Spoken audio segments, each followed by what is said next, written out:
Donc la vidéo que vous allez voir dure 8 minutes, c'est une petite vidéo, et c'est le fondateur de Docker. Donc dites-moi si vous entendez bien au fond.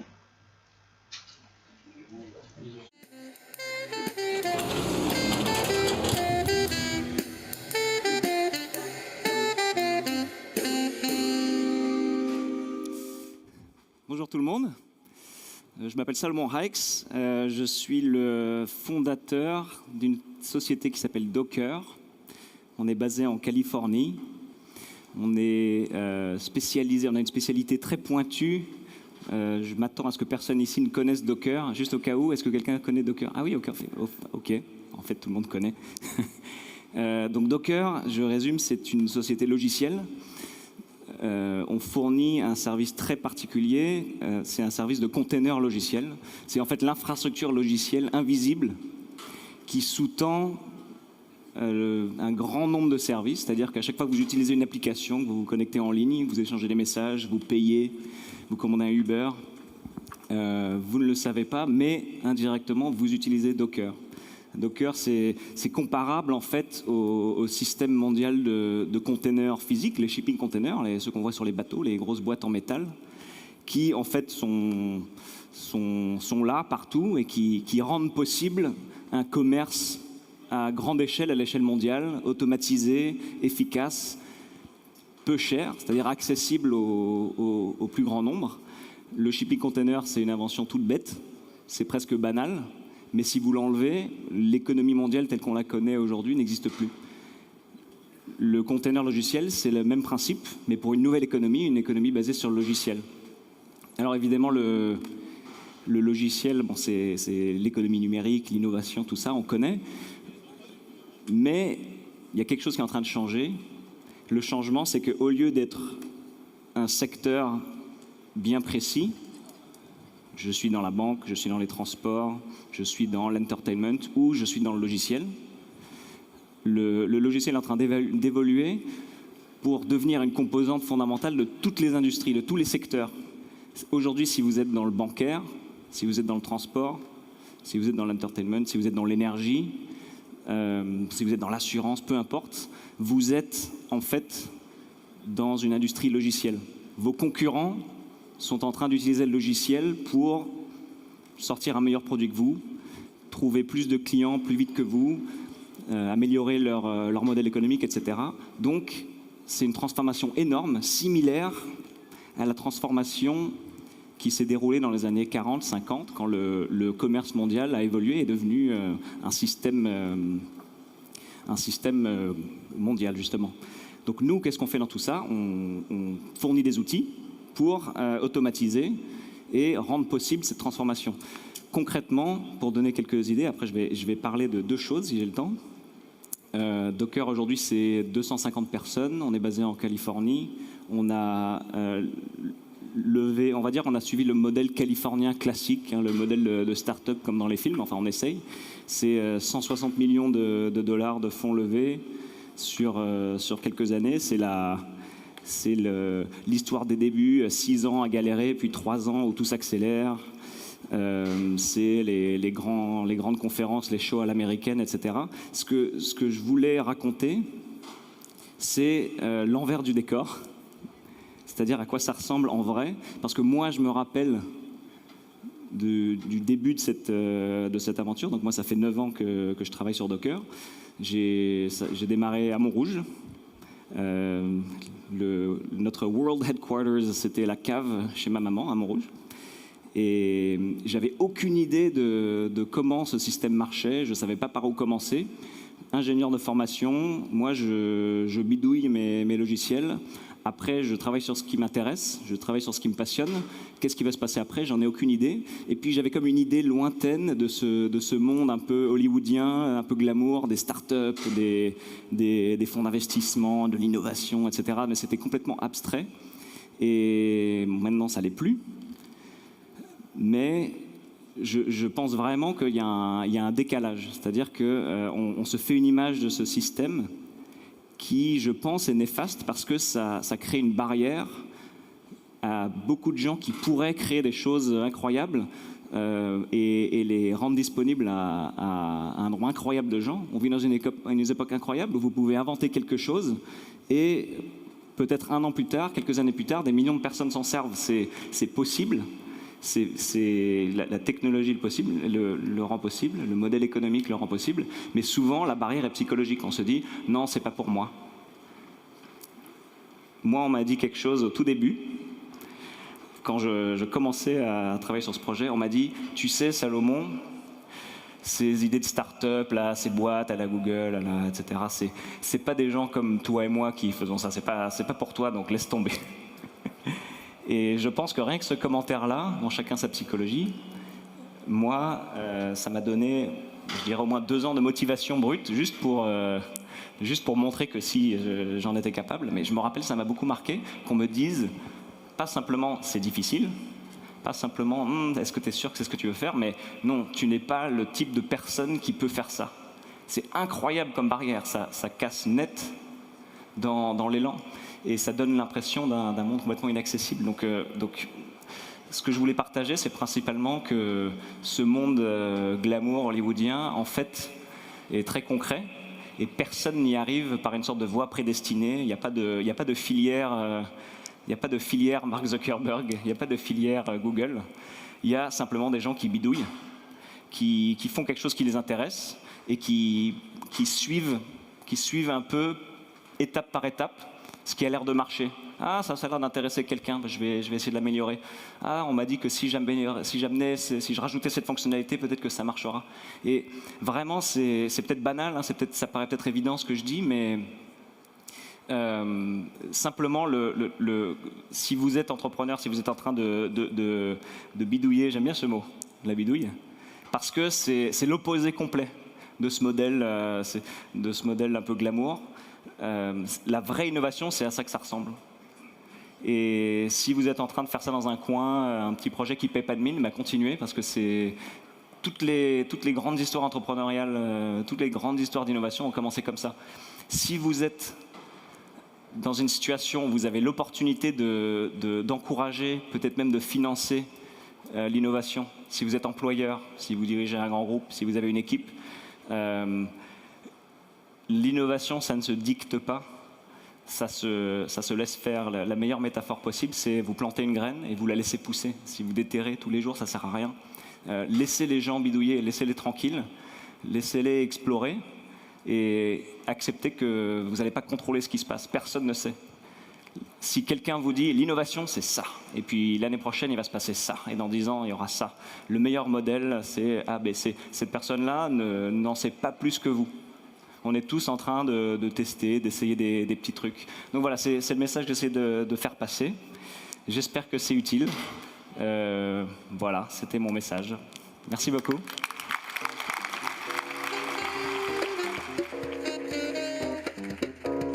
Voilà, donc c'était le fondateur de Docker Inc., qui parlait en fait, donc là c'est assez récent, hein, cette vidéo, elle date de cette année là.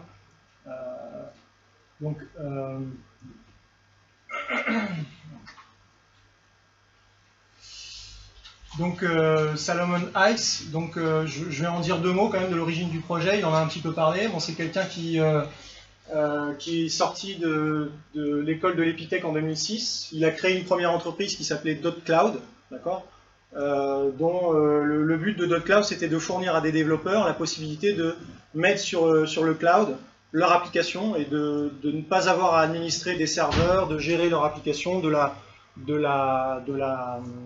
dupliquer s'il y a de la charge, de ne pas s'occuper de l'administration du système, mais uniquement du service et de l'application en elle-même. Donc c'est comme ça que ça a commencé. Ils ont cherché des financements. Donc originellement, au départ, ils étaient en France.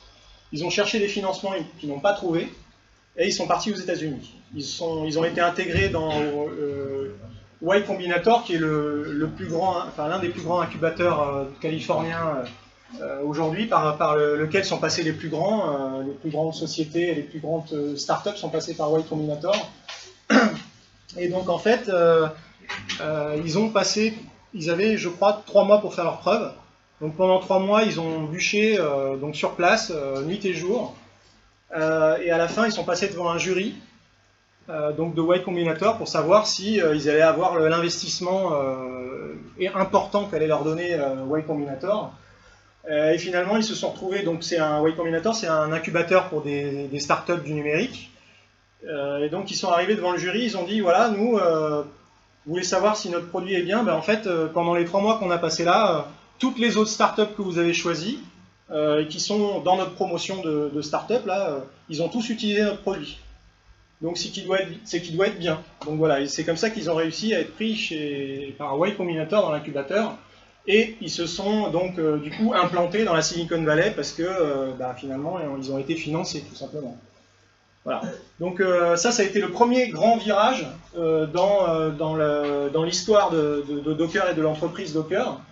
Le deuxième grand virage qui nous intéresse un peu plus maintenant concrètement, c'est donc le premier virage était un virage géographique. Le deuxième virage est un virage stratégique, c'est-à-dire que là jusqu'à maintenant, de 2008 à 2011-12, on est dans un service sur le cloud. On n'a pas accès évidemment au service, on est utilisateur de ce service en ligne. Et en fait, sur toutes ces années, les utilisateurs étaient tellement contents du produit qu'ils avaient envie d'en utiliser, mais qu'un petit bout. Un petit bout, et surtout l'utiliser chez eux, dans leur DSI, dans leur système d'information. Et ça, c'était pas possible. Mais on leur a posé la question 10, 20, 100, 1000 fois. Et ils ont fini par se dire, ah tiens, il y a peut-être un truc à trouver, ce qu'ils disaient tout à l'heure, ils se sont adaptés. Et ils ont réécrit l'intégralité de leur service, mais cette fois-ci, ils l'ont fourni au monde open source, et ils l'ont sorti donc en 2013, ils ont ouvert Docker à l'open source, et là, l'allumette a été craquée, et le brasier s'est enflammé, quoi. Donc à partir de là, donc rapidement, ils ont lancé ce qu'on appelle le Docker Hub. En fait, le Docker Hub, c'est quoi? C'est un dépôt central dans lequel on va venir mettre les images des outils qu'on va vouloir installer chez nous, enfin, sur nos machines. Donc en 2013, en septembre 2013, le tout premier sponsor ou partenaire qu'ils ont trouvé, c'est non des moindres, c'est Red Hat, qui a été le premier partenaire en intégrant Docker dans OpenShift. Et ensuite, on suivi tous les grands du web, le GAFA. Ça a commencé début 2014 par Microsoft, qui a été, avant tous les autres, qui a été finalement le partenaire historique. Et à la fin de l'année 2014, on suivi Google, Amazon et IBM, et tous les grands ont suivi. Donc l'adoption en fait de tous les grands de web s'est fait en 2014. En 2015, on commence à avoir d'autres entreprises que les grands du web qui s'y intéressent. Parmi les personnes sondées, il y a 40% qui disent l'utiliser déjà en production. Après, les personnes sondées sont évidemment les personnes qui connaissaient déjà l'outil. Donc c'est un peu biaisé. En tout cas, ce qui est intéressant comme statistique, c'est le nombre de pools. Alors le pool, c'est quoi?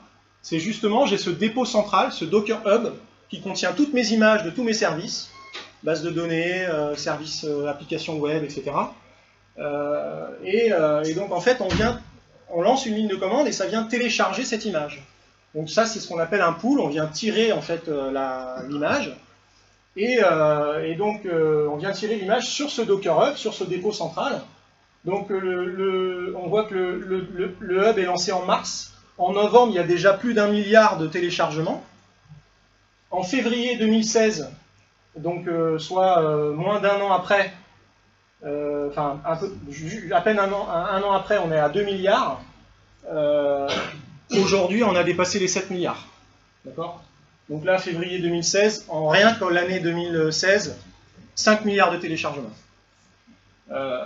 Donc avec Docker, c'est l'avènement de nouveaux types de services sur le cloud, qu'on appelle des CaaS, c'est-à-dire des services, des containers as a service, c'est-à-dire que maintenant, avec cette technologie dont je vais vous parler un peu plus en détail, notre service, on vient l'installer chez nous, sur mon poste, sur celui-là, sur un data center, mais aussi on peut l'installer sur le cloud.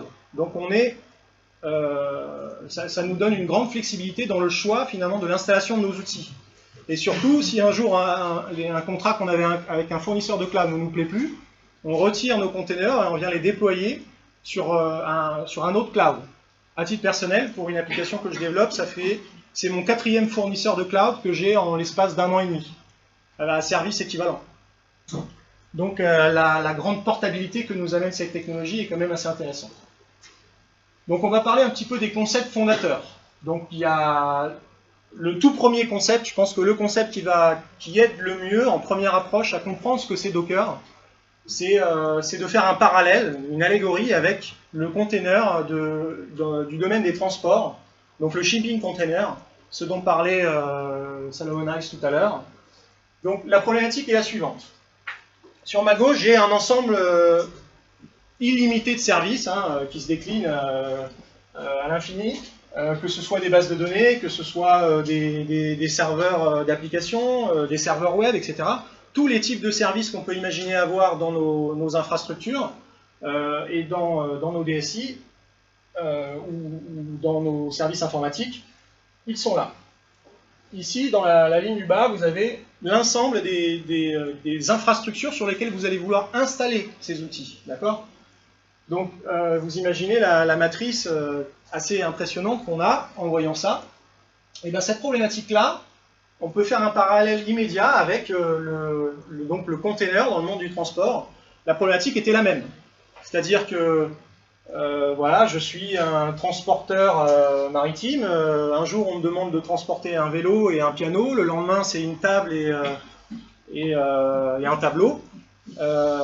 Donc à chaque fois, je dois m'adapter. Ça, c'était encore jusqu'en 1900, dans les années 40. On faisait comme ça, on s'adaptait à ce qu'il fallait transporter. Comment ça a été résolu, ce problème-là? Parce que là, on retrouve là l'ensemble des items à transporter et les moyens de transport que vous avez là.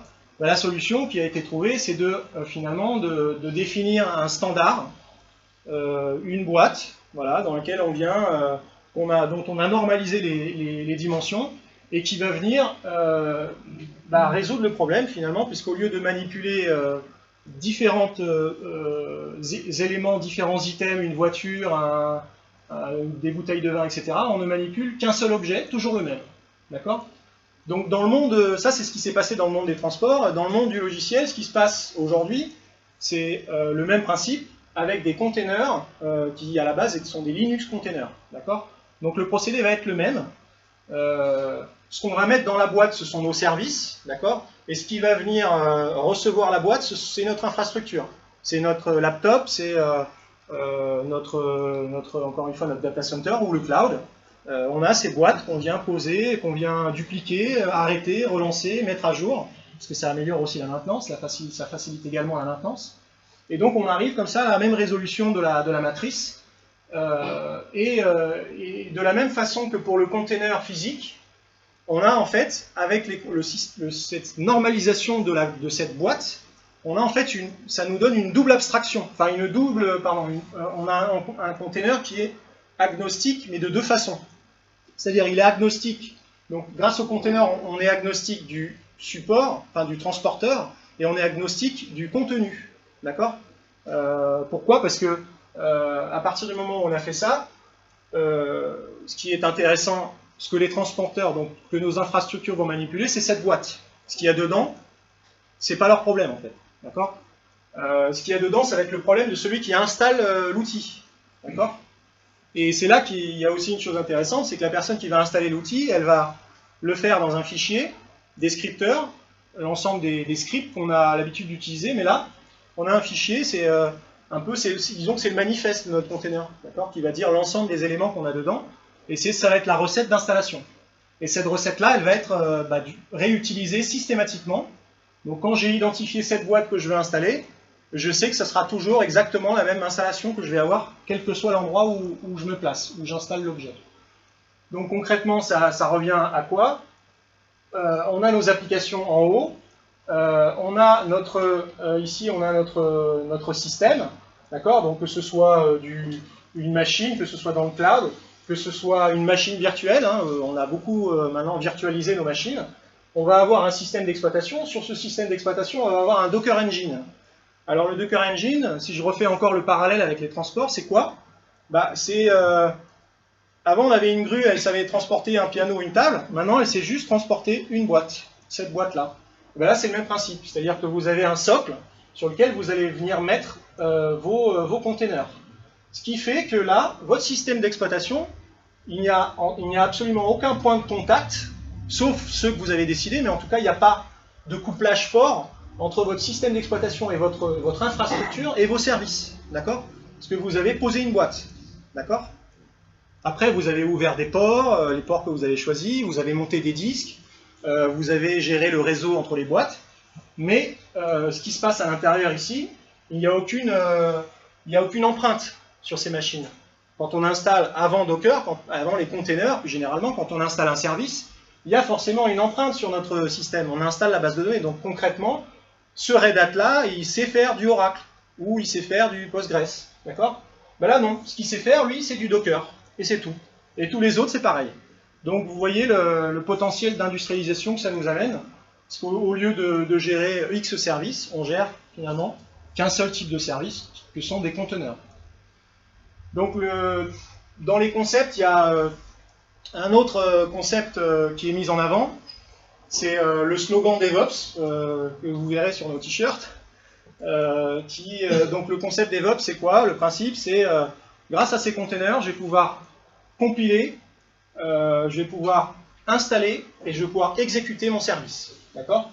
Donc je vais le construire et je vais mettre dans ce container le service et toutes ses dépendances. Ça veut dire que cette boîte, vous la posez là, elle est complètement autonome. D'accord? Elle n'a pas besoin d'aller télécharger, tirer des librairies à droite et à gauche, elle est complètement autonome. D'accord?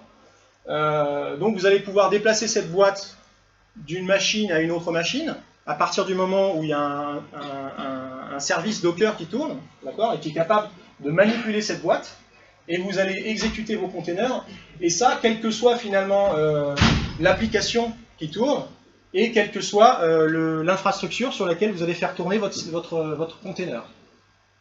Donc là, un autre slide qui vous montre qu'effectivement, je travaille sur un container ici en développement, et je peux amener ce container avec le changement de configuration d'environnement près quand même, mais en tout cas, ce qui se passe, le service en lui-même reste le même, il est juste configuré différemment, vous avez des connexions qui sont différentes suivant les environnements. Donc, juste, je vais pas trop rentrer dans les détails parce que c'est pas la peine d'être trop technique, mais juste pour qu'on comprenne, je voulais mettre ce slide. Pourquoi? Parce que c'est facile de faire un amalgame en fait entre la virtualisation des OS qu'on a pu voir, des machines, d'accord? Donc les machines virtuelles qu'on utilise dans nos data centers et Docker. Alors en fait, Docker c'est un processus. D'accord? C'est juste un processus qui tourne sur votre machine. Ce qui fait que si vous avez une machine sur laquelle vous lancez 10 containers, si votre machine tombe, vos 10 containers sont tombés. D'accord? Pourquoi? Parce que votre processus utilise, tous les containers qui tournent sur la machine utilisent le même kernel, donc en fait le même cœur du système que votre système hôte. D'accord? Donc du coup, voilà, c'est ça la différence. La virtualisation, on a une machine complète qui est indépendante, qui est autonome, tandis que là, non. Docker, ça doit tourner sur un système d'exploitation. D'accord? Donc en résumé, finalement, ça nous amène quoi? C'est un mode de virtualisation qui est léger et qui est rapide. Le lancement d'un container est vraiment très très rapide. On peut faire tourner une architecture qui est en production sur un laptop, c'est possible. Donc c'est initialement basé sur les containers Linux, d'accord. On a la possibilité, enfin on a une exécution qui est isolée, c'est-à-dire que par défaut la boîte elle est fermée et on va venir ouvrir des portes, d'accord, suivant les besoins. Donc l'installation qu'on a à l'intérieur de cette boîte est définie à partir d'un fichier qu'on appelle le Dockerfile, qui est le script d'installation, d'accord. Ce script, il est systématiquement géré dans des outils de gestion de version, d'accord. Donc votre installation de votre image, de votre container est versionnée, d'accord, et donc du coup reproductive, comme je disais tout à l'heure. Et donc ça c'est le Dockerfile, et on finit sur finalement le Docker Hub dont je vous parlais tout à l'heure, avec cette explosion du nombre de téléchargements. C'est ce qui a, je pense, c'est cette facilité d'installation qui a très largement démocratisé l'outil Parce qu'en une seule ligne de commande, j'installe n'importe quel outil, n'importe quelle application. D'accord? Donc une adoption unanime. Voilà un très petit échantillon de l'écosystème des partenaires. Je parle même pas des personnes, des entreprises qui utilisent Docker. Là, on n'a que les partenaires, c'est-à-dire des entreprises qui font des produits, qui vont interagir d'une façon ou d'une autre avec Docker et font partie de cet écosystème. D'accord? On a en premier, évidemment, les systèmes d'exploitation. D'accord? Avec Red Hat en premier, qui a été le premier à intégrer dans son système d'exploitation Docker. D'accord? Donc, au fur et à mesure, donc si vous allez dans les dernières versions de chacun des systèmes d'exploitation, vous avez Docker installé par défaut. D'accord? Donc, vous n'avez même pas besoin d'installer cette interface, ce socle en fait sur lequel vous allez venir poser vos containers. Vous l'avez par défaut. Donc, l'autre grande partie des partenaires, ce sont les fournisseurs de cloud. Parce que depuis l'avènement de Docker, les fournisseurs de cloud n'ont jamais eu autant de clients. Enfin, ça a été une vraie explosion pour eux. Donc, il y a une vraie guerre qui se mène ici, parce que bon, c'est un écosystème, il y a un marché, hein, clairement. Et donc, du coup, là, il y a une vraie explosion qui a eu lieu, qui a encore lieu d'ailleurs, sur la...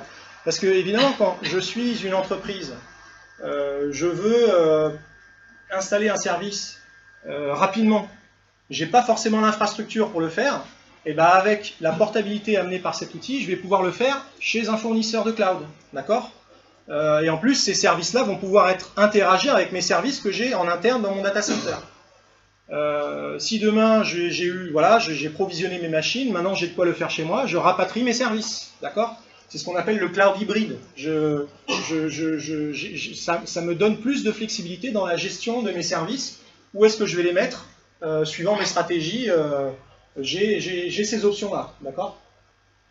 Et donc pour finir, les official repositories, alors c'est quoi? Un repository, c'est dans l'outil dont je parlais tout à l'heure, la plateforme open source dans laquelle on va trouver tous les projets open source du monde entier. On a un espace où vous avez un projet, ça s'appelle un repository. Et en parallèle de ça, vous allez également, donc ça c'est l'endroit où vous allez trouver le fichier descripteur de l'installation, donc le Docker, le Dockerfile. Et en parallèle de ça, vous avez le Docker Hub qui contient lui-même les images. Et bien, les images qu'on va pouvoir télécharger et installer chez nous, il y en a de plus en plus qui sont même construites par les fournisseurs. C'est-à-dire que quand vous installez par exemple une base de données MySQL ou Redis, vous n'avez même pas besoin d'écrire vous-même les scripts d'installation. Ils vous sont déjà fournis par les fournisseurs, d'accord? Par les éditeurs plutôt. Et vous allez trouver pléthore de versions différentes d'une même installation. La meilleure installation étant pas forcément d'ailleurs, ou en tout cas celle que vous convient le mieux, n'étant pas forcément celle qui est postée par l'éditeur, d'accord? Alors il faut savoir que là, il y a un nouveau, enfin le remplacement de Docker Hub s'appelle Docker Store, donc il est en version bêta en ce moment. Donc jusqu'à maintenant, ce qu'on manipulait, c'était des images d'outils open source. Là maintenant, on arrive avec, on a carrément finalement un store d'applications universelles. Hein, on connaissait le Google Play, on connaissait tous les stores d'installation de nos smartphones. Là, c'est le même principe, mais pour les applications qu'on a dans nos systèmes d'information. D'accord? Un système où là, en fait, vous allez même pouvoir installer les produits que vous avez en interne chez vous. Vous allez pouvoir passer par cette plateforme. D'accord? Sachant que faut juste leur laisser le temps, mais la plupart des outils que vous allez avoir vont rapidement se mettre dans ces stores. D'accord? Là, vous allez venir payer des licences sur le Docker Store. D'accord? Docker Hub, pour l'instant, c'est du libre accès. Donc rapidement, une courbe d'évolution du nombre de pools, comme je disais, aujourd'hui on a largement dépassé les 7 milliards de téléchargements. Donc qu'est-ce que ça amène? On en a parlé un petit peu, de la portabilité. D'accord? Je vais pouvoir mettre mon container sur différentes infrastructures. D'accord? Ça va m'amener également une augmentation du nombre de versions que je vais pouvoir gérer, parce que si j'ai juste en une ligne de commande et en une demi-seconde, même pas, j'arrête un container et je le redémarre sur une nouvelle version, d'accord? Donc quand je fais ça, je lance ma commande, je dis lance-moi le service Intel. Ce que fait l'engine, c'est qu'il commence par regarder sur ma machine, est-ce qu'il l'a, oui ou non. Donc il a sur la machine sur laquelle vous êtes, il l'a pas, il le télécharge. Une fois téléchargé, il lance le service. Et vous pouvez le lancer 10 fois la commande, il va vous lancer 10 services. Et ils vont parfaitement tourner sur votre machine. D'accord ? Donc, grâce à ça, on a de la flexibilité, on va pouvoir plus facilement mettre à jour nos outils, que ce soit les applications qu'on développe ou les logiciels qu'on utilise. D'accord ? Donc, ça démultiplie le nombre de versions possibles, ça facilite la maintenance. Et l'autre effet qu'a, donc ça, ce slide-là, c'est un slide que j'ai pris d'un rapport de Docker récent. Hein, donc ça, ça a été également fait, c'est un rapport, des chiffres qui datent du début de l'année, sur des personnes qui, ils ont envoyé un questionnaire, mais là par contre c'est beaucoup plus représentatif, parce qu'évidemment en début 2016 il y a quand même beaucoup plus de personnes qui l'utilisent, donc ça permet d'avoir plus de tendances sur les retours d'expérience. Et notamment l'une d'elles, c'est l'optimisation de l'utilisation des ressources. Ça c'est assez intéressant, parce que finalement avec un nombre de services équivalent, au final on va se rendre compte qu'on va avoir besoin de moins de machines virtuelles. D'accord ? C'est ça l'effet que va avoir finalement le fait de passer à des containers, c'est qu'on va plus optimiser nos machines, et surtout on va éviter d'avoir, on va limiter, potentiellement on peut limiter le nombre de machines virtuelles qu'on va lancer. Voilà. Donc, pour finir, on va parler des leviers de l'adoption. Alors ces leviers-là, pareil, je les ai extraits de ce rapport de Docker que vous pouvez télécharger en ligne. Hein. C'est le Docker Survey 2016.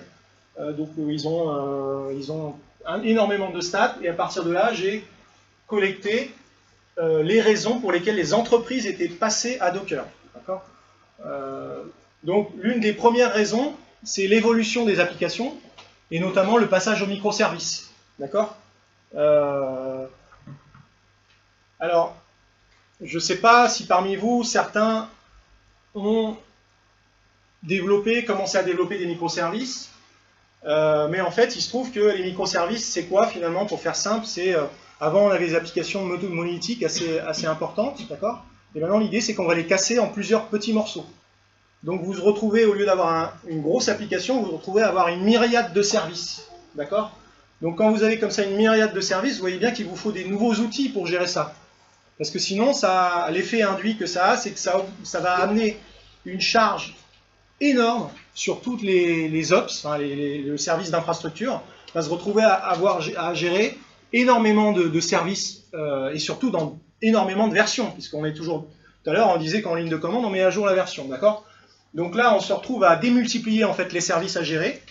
Voilà une des raisons pour lesquelles les entreprises ont compris qu'il y avait un vrai intérêt à passer à Docker. D'accord ?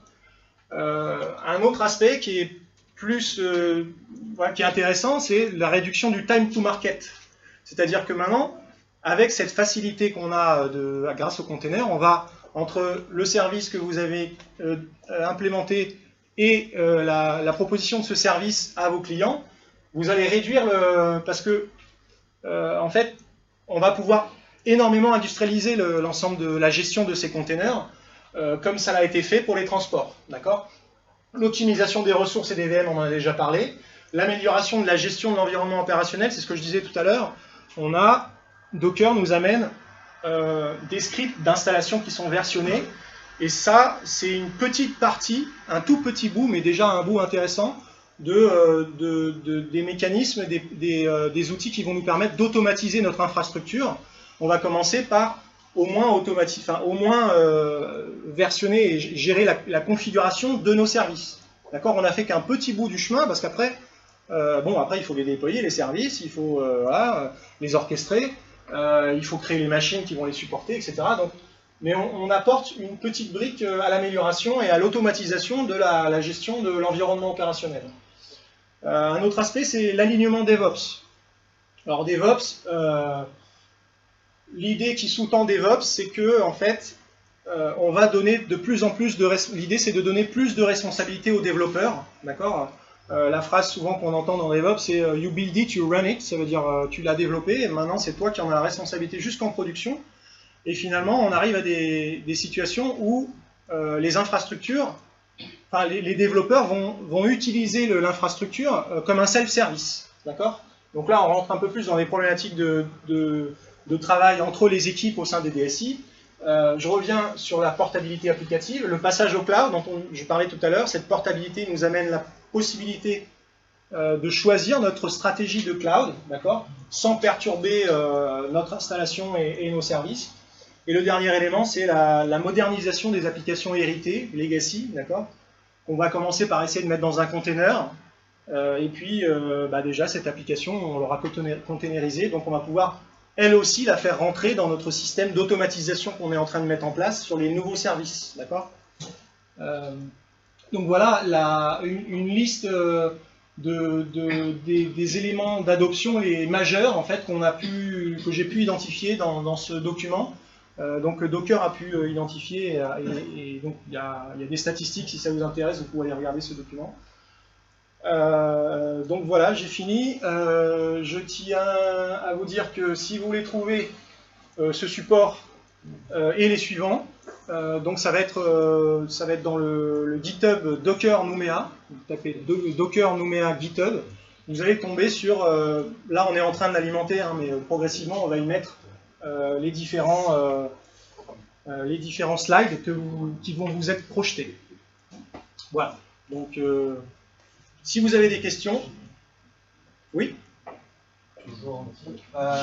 Tu disais ça, bon, on a donc le concept de standardisation. La communication entre les conteneurs, elle est donc notamment dans le cas où on est sur un modèle hybride, c'est-à-dire le conteneur avec une partie sur le cloud et une partie en interne. Les flux qui sont échangés entre ces conteneurs, ils sont également, il y a des normes où on est vraiment sur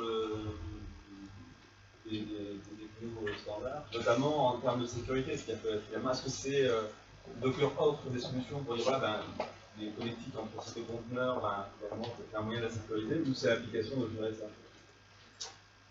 Alors en fait, le Docker Engine est dans ce service qui permet de supporter les containers. Il y a un mécanisme d'extension, de plugin, qui est associé, et en fait, on a la possibilité d'une part d'utiliser les mécanismes. En fait, dans Docker, on a différents types de gestion des réseaux. Il y en a un en particulier qui s'appelle l'Overlay Network. Donc c'est un système c'est un réseau virtuel qui est créé par Docker en fait. Donc c'est le mécanisme de base qui est proposé par Docker. Mais on peut également étendre ce mécanisme et utiliser des fournisseurs de gestion du réseau. WIF par exemple est un des fournisseurs possibles. Donc en fait on va venir configurer notre outil pour que la partie gestion de la connexion et du réseau entre les containers soit prise en charge ou prise en compte soit par le mécanisme de gestion du réseau l'overlay intégré à Docker, soit par des mécanismes de gestion du réseau externes. Voilà, donc de base, moi je dirais ce qui est le plus utilisé, c'est celui de base qui s'appelle l'overlay. Donc on vient créer un réseau virtuel dans lequel on va autoriser les containers qui ont le droit de communiquer dans ce réseau. Et c'est ce réseau virtuel qui est donc géré par Docker qui va permettre aux containers de communiquer, qu'ils soient à l'extérieur, sur un cloud extérieur ou dans le data center. Donc c'est l'overlay, le mot-clé. Et ils assurent une sécurité des flux, ou là c'est pas du tout le niveau de service qu'ils assurent? Alors l'autorisation des flux, ça c'est plutôt l'orchestrateur qui va gérer ça. Donc on va commencer c'est l'orchestrateur, les orchestrateurs en fait, qui vont générer des systèmes de clés d'identification de container à container. Donc quand ils vont se parler, en fait, ils sont mutuellement identifiables. Et c'est cette gestion de clés qui est encore une fois intégrée dans les orchestrateurs. Donc il y a Swarm qui fait ça, il y a Kubernetes qui fait ça. Les orchestrateurs gèrent ce mécanisme comme on a dans les configuration management. En fait, quand on a par exemple Puppet, on a un serveur central Puppet, et quand on vient lui ajouter un nouveau nœud, il y a un échange de clés qui se fait. Et sur le serveur, on accepte d'administrer cette nouvelle machine. Là, c'est le même principe, on a un échange de clés qui se fait, mais plus automatisé, mais c'est le même principe. On a des clés d'identification de part et d'autre.